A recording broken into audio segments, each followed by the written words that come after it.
Hi everyone. ఈ సమ్మర్లో మనము హీట్ స్ట్రోక్ ఆర్ఎల్స్ వడదెబ్బ నుంచి ఎలాగ మనల్ని మనము సేవ్ చేసుకోవచ్చో చెప్తాం. ఉదాహరణకి ఇప్పుడు యంగ్ చిల్డ్రన్ బాగా ఆడుకోవటము, లేకపోతే ఓల్డ్ ఏజ్ పీపుల్ వాళ్ళందరికీ కూడా ఈ వడదెబ్బ సన్ స్ట్రోక్ తగిలే అవకాశం ఎక్కువ ఉంటుంది. ఎందుకంటే వాళ్ళకి థర్మో రెగ్యులేషన్ అంటే టెంపరేచర్ని మెయింటైన్ చేయటం అనేది కొంచెం తక్కువగా ఉంటుందన్నమాట. సో వాళ్ళకి దీనివల్ల సడన్గా డిహైడ్రేట్ అయిపోవటము, టెంపరేచర్ పెరిగిపోవటము, అండ్ ఈవెన్ దీనివల్ల డిహైడ్రేట్ అయిపోయి కిడ్నీ ఫెయిల్యూర్లో కూడా వస్తున్న వాళ్ళు కూడా ఉన్నారు. సో ఈ సమ్మర్ హీట్ నుంచి, ఈ వడదెబ్బ నుంచి ఎలాగ మనం అవాయిడ్ చేయొచ్చు అంటే, first keep an umbrella with you. ఒకటి గొడుగు ఎప్పుడు మీ చేతిలో ఉండాలి.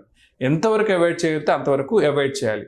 And middle of the day అంటే 11 గంటల నుంచి 3 గంటల వరకు మనకి చాలా అవసరమైతే తప్ప బయటకు వెళ్ళకపోవటం ఇంట్లో నుంచి మంచిది.